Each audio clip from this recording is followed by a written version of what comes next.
Hey, what's happening, everybody? Haven't done a video in quite a while. Sometimes, periodically, you need to take a break from things that become redundant and repetitive. That's what I found. It keeps you fresh and it keeps your mind alive. Anyhow, 2:35 p.m., 2/27/2017. Little timestamp there. The reason why I'm doing this video is I'm pulling up Zero Hedge right now, and it says America has a hole in its head, and there's a picture of a skull with literally a hole carved out of the side of it. And unfortunately, that's basically what we have in this country. America has a hole in its head. Exactly. And the reason why I'm bringing this up is that you, I, and everybody in this conspiracy theory, conspiracy realist world probably comes around or encounters stupid people from time to time. And stupid people inevitably slow progress down for the whole system. And it's not that they're stupid. I'm not really, my eye was caught by the Zero Hedge article, but I'm not bagging on people because they're stupid. I'm bagging on people because they are stupid to change. They're resilient to change. If someone was stupid and they turned around and said to you, okay, I want to listen to you and I want to believe what you say, please prove it to me. Okay. That would be stupid and non-resilient to change. But what people say these days when you present them with the truth is they want to fight with you. They want to argue with you. They want to battle with you no matter how wrong they are. They will not change their minds. And unfortunately, that is just the status quo of America. It really is the status quo of America. The reason why I'm bringing this up, and again, the reason why the Zero Hedge article caught my eye is because I got into a little discussion. I call it a discussion. I call it a debate. Attorneys would call it an argument. Basically, when you present your case and the opposing attorney presents his case, they're called arguments. An argument is just another word of saying discussion. Well, it turns into an argument when people's platform and people's concepts of life are challenged. And again, it's not an attitude of, please show me the information that you have, and I will take that in and make a consideration based on the information. They don't do that. And this is what happened. This guy, sort of an acquaintance of mine, he was under the impression, or his theory, it's absolutely a theory, his theory was that Sam Walton, the guy who started Walmart,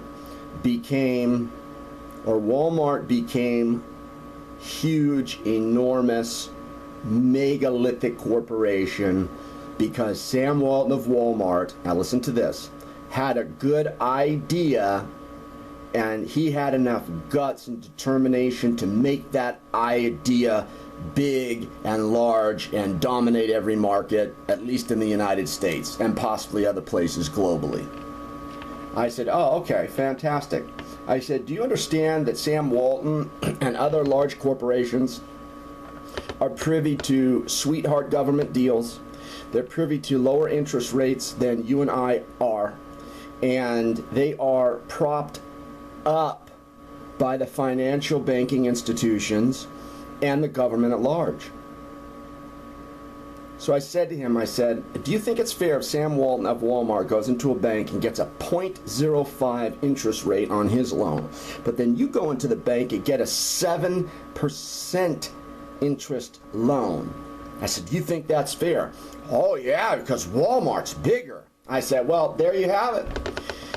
As long as he has access to cheaper money than you, he's going to grow faster than you, and he's going to dominate you. I said, don't you understand that you're being put in a prison? Don't you understand that Walmart is imprisoning you? Do you understand that?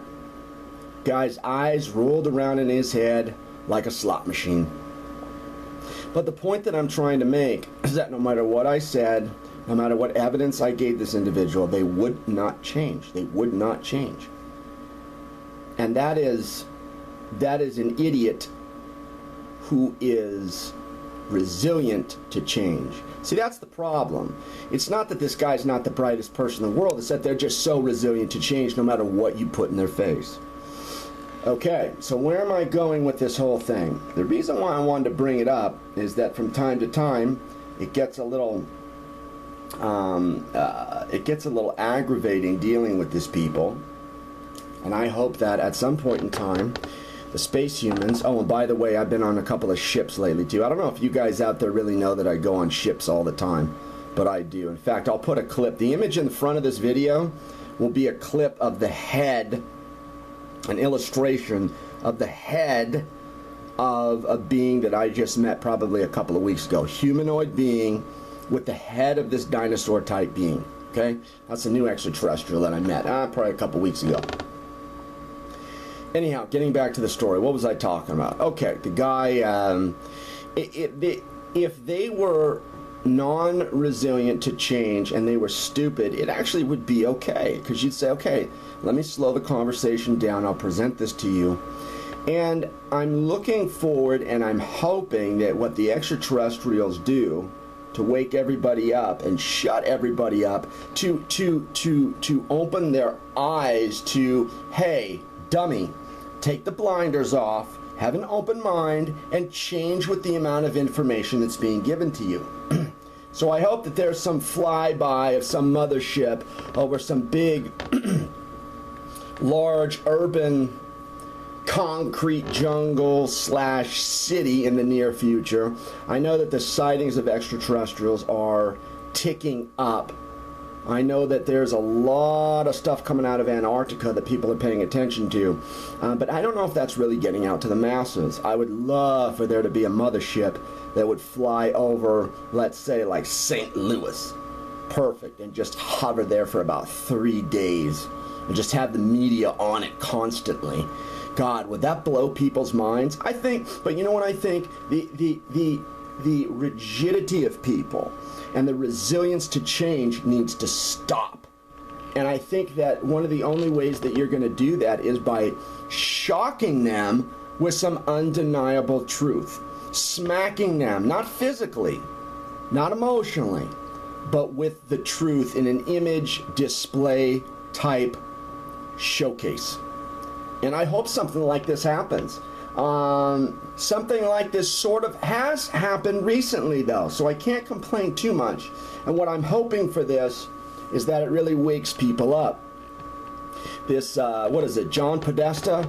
That clip of him screaming at kids, which is horrible. But, you know, these guys behind the scenes, they think that that's a normal way that you should treat kids. I'm not surprised by it at all. I said, oh, good, man. Finally something real, perverted, and on video or audio is coming out for people to see.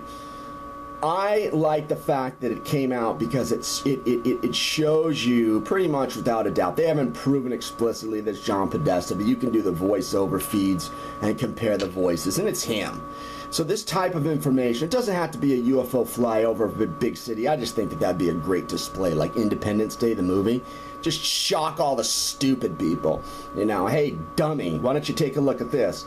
And again, not stupid people. Stupid, resilient people that don't want to change. And even based on the information. It's like, you know, do you know how much you idiots are slowing down the progress of the whole planet with your idiocy?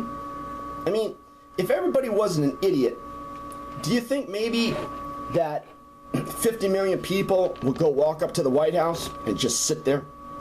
Do you think if everybody wasn't an idiot or resilient to change, people wouldn't go up to the White House and just sit there, 50 million people, and just sit there? You don't think there'd be a change in 24 hours if 50 million people did that? See, this is what I'm talking to. This is what I'm talking about. But nobody's getting on the same page because no one's listening to logic and no one's listening to the better argument. No one's listening to the better story.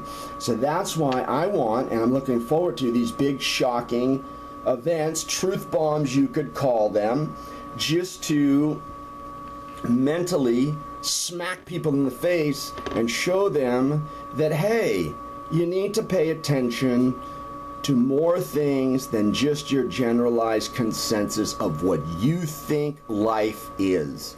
Because life is grand, it's broad, and it's greater than anything that you probably could put into your head. So stop being so effing stubborn, because you're stopping the progress of the whole effing world with your stupidity. Resilience is what I'd rather say, with your resilience. So whatever it's worth today, I just know that sometimes it's difficult to deal with people because they're just jackasses. They're just jackasses. So as far as the John Podesta thing and this Pizzagate thing and him yelling and screaming at little kids, good. I hope more of that stuff comes out. I hope more of that stuff comes to light so that the resilient people, the idiot resilient people, will be forced to wake up. It's going to be forced down their throats. Good. Because you're ignoring the truth. Why would we ever base a society and allow people to ignore the truth? Think about that for a minute. You know, this is why all the great minds of our time and past generations always question what the F human beings are doing. Because they're stupid resilient. Look at Einstein. All of his philosophies. What does it really boil down to? People are stupid. Who was that comedian? George Carlin. Look at the stuff that he brought up. Look at all the logic, analytical reasoning, logical deductions that he came up with. And what did he always resort to? What was the end conclusion? Hey, people are fucking stupid. Exactly. Why do you think all these great minds think the same way? But what I'm saying is that isn't it time to change that? Isn't it time to change the idiot masses? Isn't it time for them to change so that now we can have comedians that might get up and say how smart everybody is and how non-resilient to change, how malleable they are, and how great that is because now we're flowing with a consciousness stream instead of having to fight every little detail every single minute of the day. Alright, that's enough. I think you guys got the idea. I can't wait for the big, massive flyover. I think Clif, webbot actually predicted that about a year ago. I hope so. The more ships, the bigger ships, the better. Heck, fly them over Milwaukee, fly them over St. Louis, fly them over Pittsburgh. Park them there for a few days. Hey, put one over Vegas, too. That would be nice. Maybe people stop gambling for 10 minutes and stop, indiscriminately burning their paychecks for nothing and look at something real. Okay, that's enough. I've squawked enough. 2:48 p.m. 2/27/2017. See you guys.